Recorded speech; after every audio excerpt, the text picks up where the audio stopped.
بسم اللہ الرحمن الرحیم۔ ایک آدمی عشاء کی نماز کے بعد بیوی کے پاس گھر آیا۔ اس نے دیکھا کہ بچے سو گئے ہیں۔ اس نے پوچھا، کیا بچوں نے نماز پڑھی؟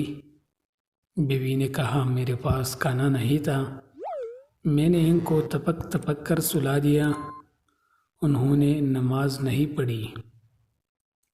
شوہر نے کہا، انہیں جگا دو۔ بیوی نے کہا، اگر آپ ان کو جگائیں تو وہ بھوک سے روئیں گے اور کھانا بھی تو نہیں ہے۔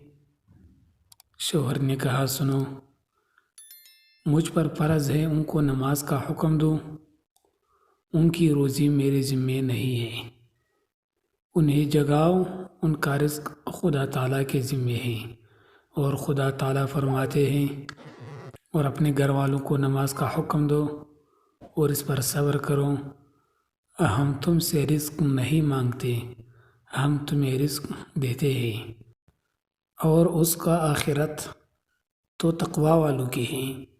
ماں نے اندر آ کر انہیں جگایا، اور جب وہ نماز سے فارغ ہوئے تو دروازے پر دستک ہوئی۔ ایک امیر آدمی دسترخوان اٹھائے ہوئے تھے جس پر انتہائی لذیذ کھانا تھا۔ مالدار نے کہا، اسے اپنے گھر والوں کے پاس لے جاؤ۔ خاوند نے کہا، اتنی رات گئے کھانا لائے ہو، کیا وجہ ہے؟ امیر آدمی نے کہا، ملک کا ایک رئیس میرے پاس آیا، میں نے اسے یہ کھانا دیا، اور اس سے پہلے کہ وہ کچھ کھاتا ہمارے درمیان جھگڑا ہو گیا۔ اس نے قسم کھائی کہ میں کچھ نہیں کھاؤں گا، اور باہر چلا گیا۔ تو میں نے کھانا اٹھایا اور کہا، جہاں بھی یہ جائے گا میں کھانا اس کے پاس لے جاؤں گا۔ خدا کی قسم، آپ کے دروازے پر آ کر وہ غائب ہو گیا۔